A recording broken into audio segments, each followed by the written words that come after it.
छिद्र क्या होता है? यह वक्ष नासक छिद्र जो होती हैं नाक का अगला भाग होती हैं। इसी भाग में वायु जाता है, हवा जाता है, इसमें बाल होते हैं और जो धुलकन को रोकने का काम करते हैं। नासिका कपाट बताए थे, ये नाक का पिछला भाग होती हैं। इसमें म्यूकस होता है। नासिका कपाट के पास ओल्फैक्टरी लोब होती हैं जो हमें सुगंध का एहसास कराता है। ग्रसनी जो होती हैं जिसे हम फेरिंक्स बोलते हैं, ये नासिका कपाट के नीचे होती हैं और मुख गुहा जो होती हैं उसके पीछे होता है। यहाँ पर भोजन और हवा दोनों जाता है। ग्रसनी जो होती हैं ये निगल द्वार जो होती हैं उसके द्वारा ये ग्रास नली से जोड़ते हैं। स्वर तंत्र जिसे हम लैरिंक्स बताए थे, इसकी स्वर तंत्र को लैरिंक्स बोला जाती हैं। यह ग्रसनी के नीचे होती हैं अर्थात फेरिंक्स के नीचे होती हैं। इसका काम होती हैं आवाज़ को निकालना, इसलिए इसे वॉइस बॉक्स भी बोला जाती हैं। पक्षी में जो वॉइस बॉक्स होता है वो श्रिंक्स का काम करती हैं। किसका काम करती हैं? श्रिंक्स का काम करती हैं। फिर हम बताए थे लरिंक्स पर एक सी आकार के कपास पाई जाती हैं जिसे हम एपिग्लोटिस बोलते हैं कि जब हम कुछ निगलते हैं तो एपिग्लोटिस बंद हो जाता है और भोजन जो है वो श्वास नली में न जाकर ग्रास नली में चला जाती हैं। जब कभी एपिग्लोटिस खुला रह जाता है तो हमें हिचकी आने लगता है। एपिग्लोटिस का नियंत्रण मेडुला ऑब्लोंगाटा करता है। ये हिचकी क्यों आता है ये अच्छी तरह से हम समझाए थे, तो अभी हम सिर्फ रिवीजन कर रहे हैं। अगर आपको सीखना है, आपको जानना है तो आप पार्ट 2 को वॉच कर लें, अच्छी तरह से समझाया गया है वहाँ पर। फिर हम बताए थे श्वास नली एंड ट्रेकिया के विषय में बताए थे कि ट्रेकिया के द्वारा ही फेफड़ा के अंदर जाता है सांस जो हम लेते हैं। ट्रेकिया के बाहर कार्टिलेज की एक सुरक्षा परत होती है जिसको क्या नाम बताए थे? नाम क्या बताए थे उसको? क्या नाम था? हाइलिन कार्टिलेज बताए थे। ट्रेकिया आगे चलकर 2 भागों में बटा होता है जिसे हम ब्रोंकाई बोले थे। आगे जाकर ब्रोंकाई कई शाखाओं में टूटा था जिसे हम ब्रोंक्यूलस बोलते हैं। फिर हम एल्वेली की बात किए थे। एल्वेली के पहले हम फेफड़ा की बात किए थे कि फेफड़ा क्या होती हैं? लंग्स होती हैं। ये मानव के वक्ष गुहा में पाई जाती हैं। मानव का श्वसन अंग होती हैं। 2 संख्या होती हैं फेफड़ा। कितनी होती हैं? 2 होती हैं, बायां फेफड़ा और दायां फेफड़ा। दायां फेफड़ा बड़ा होता है। फेफड़ा जो होती हैं ये प्यूरल मेम्ब्रेन द्वारा ढका होती हैं। फेफड़े को कहीं कहीं क्या बोला जाती हैं? फुफ्फुस बोला जाती हैं अर्थात प्लमनरी के नाम से भी जाना जाती हैं। यानी फेफड़ा का 2 नाम होती हैं, फुफ्फुस, कहीं कहीं प्लमनरी बोला जाती हैं। फेफड़ा क्या करती हैं? ऑक्सीजन रक्त में छोड़ देता है जिसे हम रक्त का शुद्धिकरण करती हैं। यानी जैसे ही रक्त के पास ऑक्सीजन जाएगा रक्त शुद्ध होना स्टार्ट हो जाएगा, यानी फेफड़ा में क्या होगा? ये जाकर शुद्ध हो जाएगा। यानी ब्लड साफ़ कहाँ होता है? तो ब्लड जो होती हैं साफ फेफड़ा में होती हैं। फिर हम बताए थे एल्वेली। एल्वेली क्या होता है? तो ब्रोंकाई के सिरे पर गोल संरचना पाई जाती हैं जिसे एल्वेली बोलते हैं। एल्वेली का काम होती है गैसों का विनिमय करना। एल्वेली जब जाम हो जाती हैं तो उस बीमारी को भी निमोनिया बोलते हैं। टीबी नामक रोग में एल्वेली में छेद हो जाता है। जब बलगम जम जाता है तो एल्वेली पर बलगम जम जाने के कारण उस डॉक्टर क्या बोलते हैं? उसको दम्मा रोग बोल देते हैं। एल्वेली में है रक्त कोशिका होती हैं जिनमें रक्त पाई जाती हैं। ये रक्त के अंदर क्या होता है? हीमोग्लोबिन होती हैं। जैसा कि ये भी बताया था कि हीमोग्लोबिन हम पढ़ेंगे कहाँ पर? रक्त में पढ़ेंगे हीमोग्लोबिन। जब हम ब्लड बताएंगे तो हीमोग्लोबिन वहाँ पर अच्छा ढंग से हम पढ़ पाएंगे। उस हीमोग्लोबिन क्या होती हैं? ऑक्सीजन ढोने का काम करती हैं, ऑक्सीजन ले जाता है और ऑक्सीजन ये जब हीमोग्लोबिन से संपर्क करती है तो क्या बन जाता है? ऑक्सीमो हीमोग्लोबिन बन जाती हैं।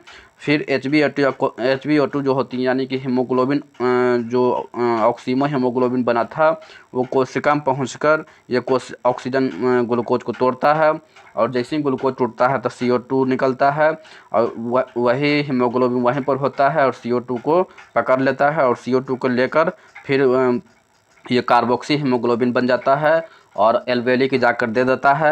एल्वेली क्या करती हैं? जब हम बाहर सांस छोड़ते हैं तो वही कार्बन डाइऑक्साइड को क्या करते हैं? नाक के द्वारा उसे बाहर निकाल देते हैं।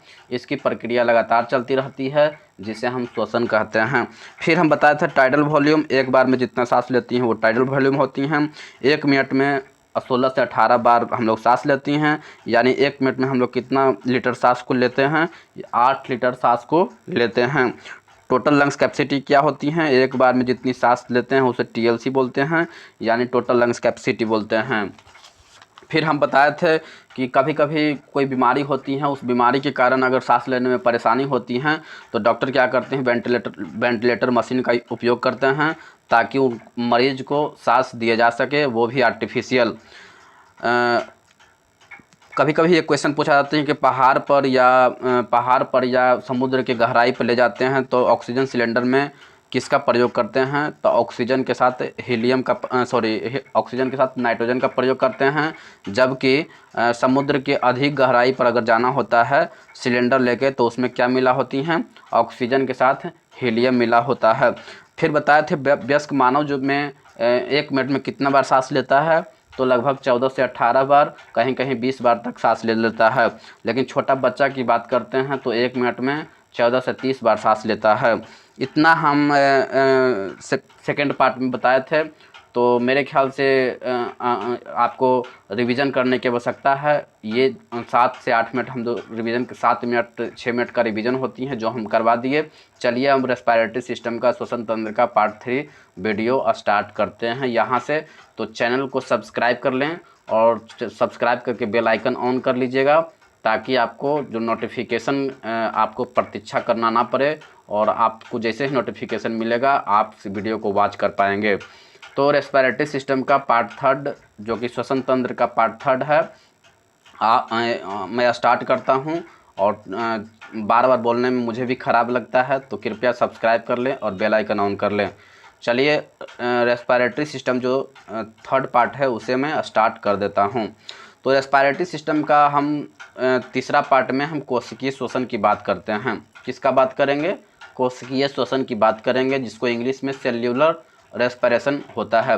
अब ये क्या करता है, काम इसका क्या होती हैं, इन चीज़ों को समझेंगे, अच्छा से समझेंगे, मतलब खोद के समझेंगे ताकि आपको दिमाग में चल जाए और एग्ज़ाम में अगर इस तरह के क्वेश्चन पूछा जाएगा तो आप उसको छोड़ना नहीं है बल्कि उसको धुआं करके आना है। तो चलिए कोशिकीय श्वसन को हम समझने का प्रयास करते हैं, ये क्या करता है, इसका काम क्या होता है। तो कोशिकीय श्वसन जो होती हैं ये कहाँ होती हैं, सबसे पहले ये जान लेते हैं ये होता कहाँ है। तो ये कोशिका के अंदर होती हैं।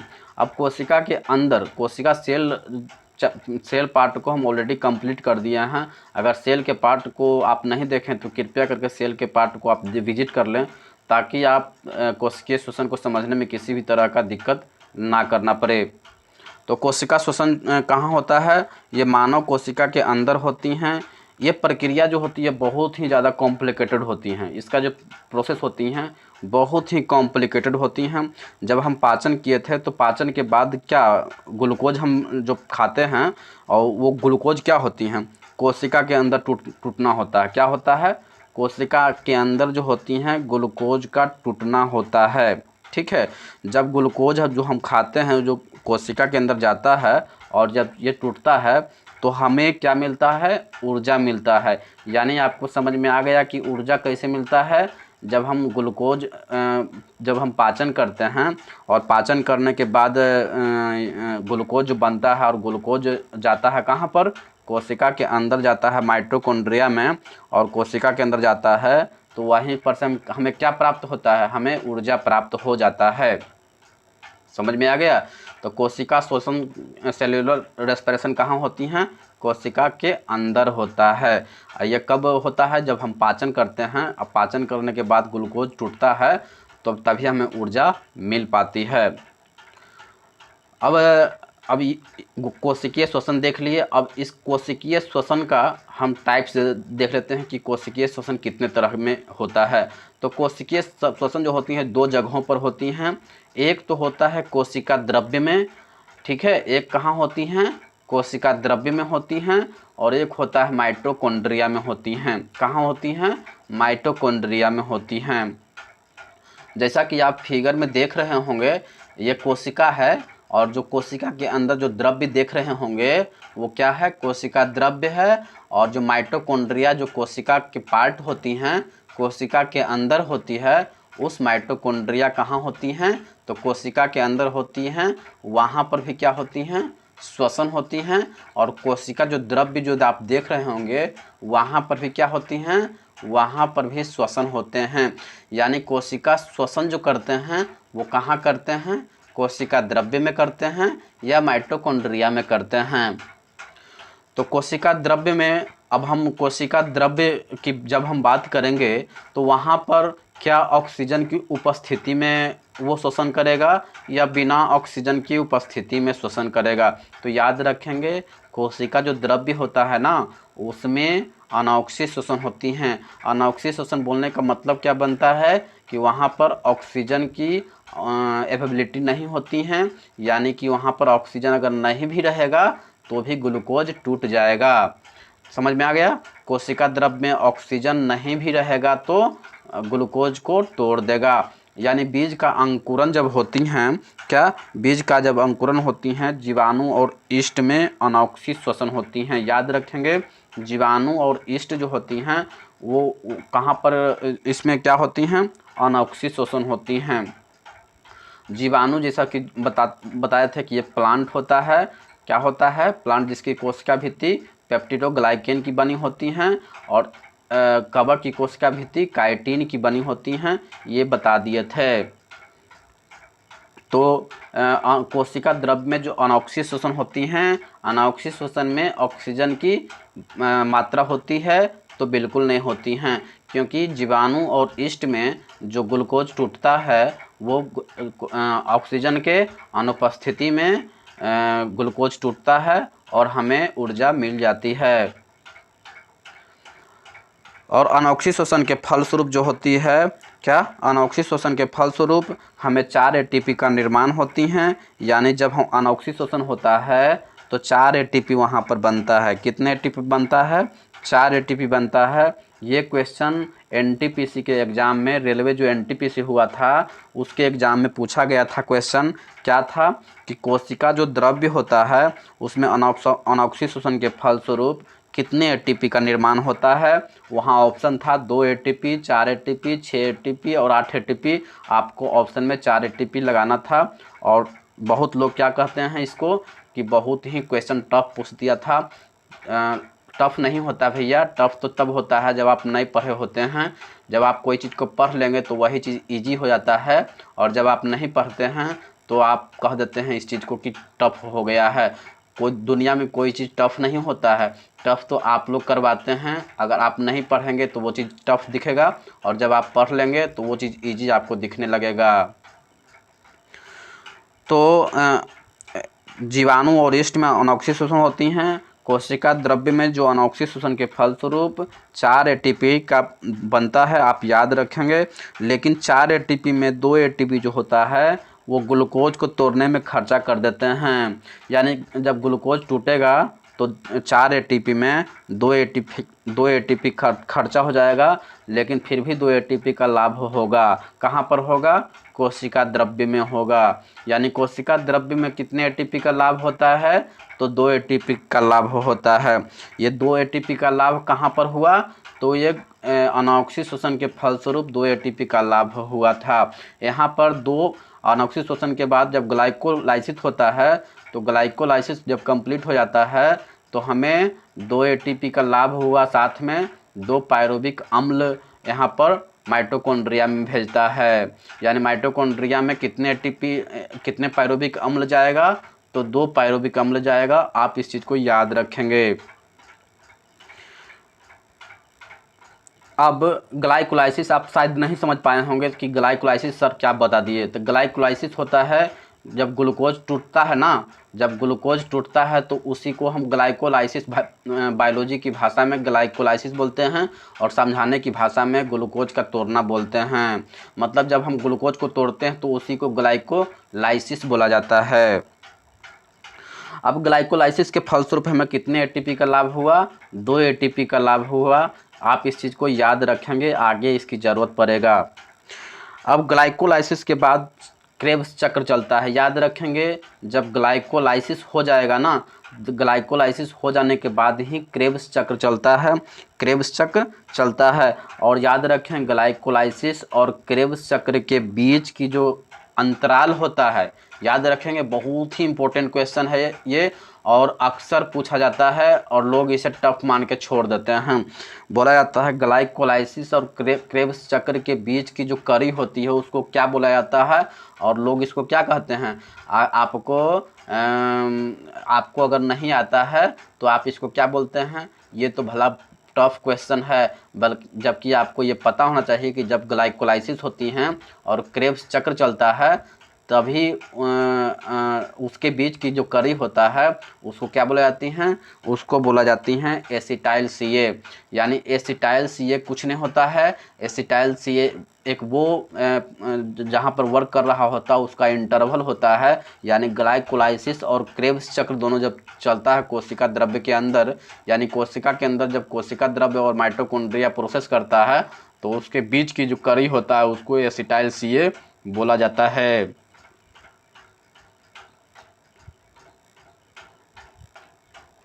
अब माइटोकॉन्ड्रिया में जो माइटोकॉन्ड्रिया देख लेते हैं। माइटोकॉन्ड्रिया में जो क्या होता है, ऑक्सीजन की उपस्थिति में श्वसन होता है। क्या ये होता है, यहाँ पर ऑक्सीजन की उपस्थिति होती हैं, जबकि कोशिका द्रव्य में जो होती हैं वो ऑक्सीजन की अनुपस्थित होती हैं। वहाँ पर ऑक्सीजन होती है क्या, तो नहीं होती है। कोशिका द्रव्य में क्या ऑक्सीजन होती है, तो नहीं होती है। जबकि माइटोकॉन्ड्रिया में ऑक्सीजन जाता है तो हाँ बिल्कुल, ऑक्सीजन की अनुपस्थिति में ये तो श्वसन करेगा ही नहीं, क्रेब्स चक्र बनेगा ही नहीं।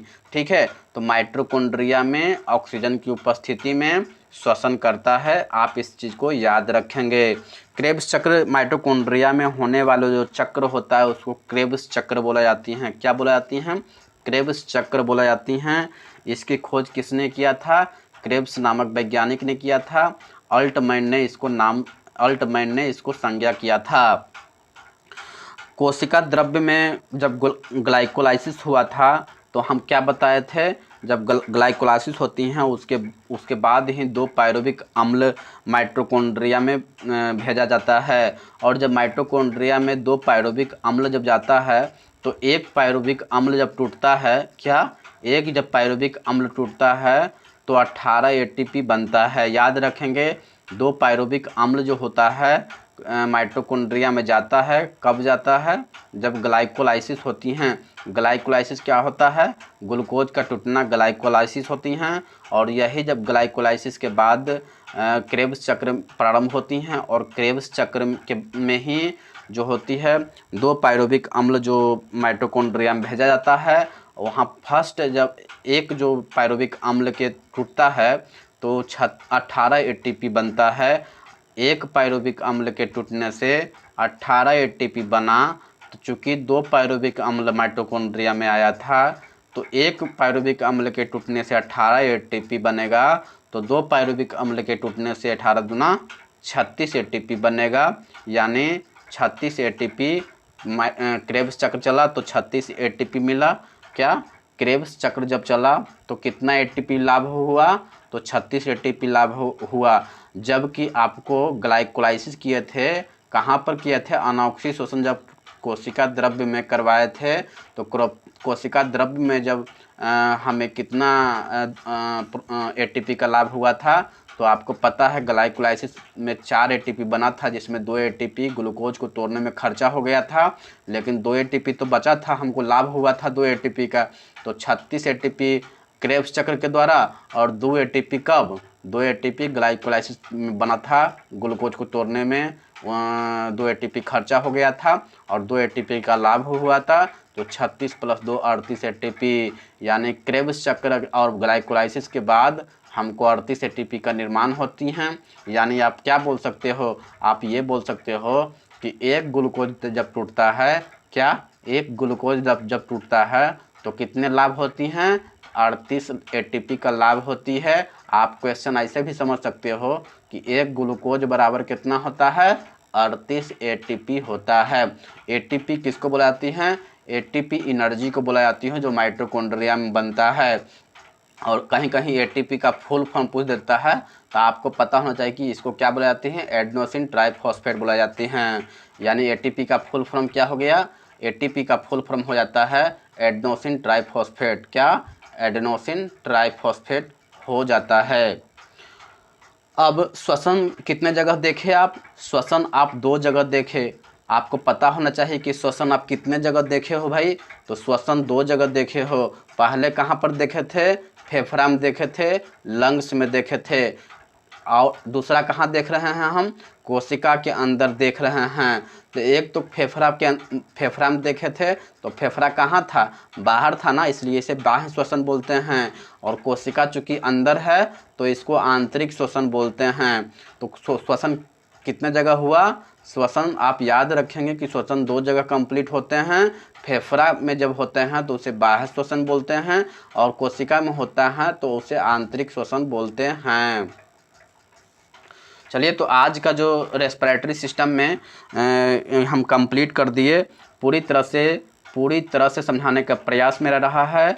तो अगर आपको 1-आध% अगर समझ में नहीं आया है, तो अगर आप इस वीडियो को एक बार फिर देख लेते हैं तो जो भी कन्फ्यूजन रहेगा और वो आपको दूर हो जाएगा और आपको समझ में पूरी तरह से आ जाएगा। तो मैं गुजारिश करूँगा कि इस चैनल से जुड़ जाएं, क्योंकि गरीब बहुत होते हैं जो एग्ज़ाम को क्वालिफाई नहीं करते हैं, क्योंकि उनको कंटेंट नहीं मिल पाता है, उनको शिक्षा नहीं मिल पाता है, उनको एग्ज़ाम में फेस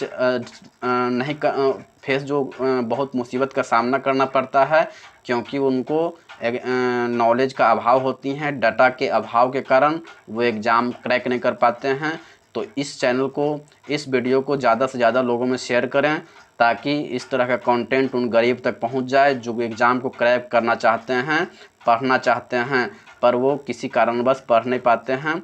तो इस वीडियो को वहां तक पहुंचाने का काम करें। आज के लिए इतना ही, फिर मिलेंगे अगले वीडियो में, जल्दी मिलेंगे। अभी के लिए इतना ही। जय हिंद, जय भारत, वंदे मातरम।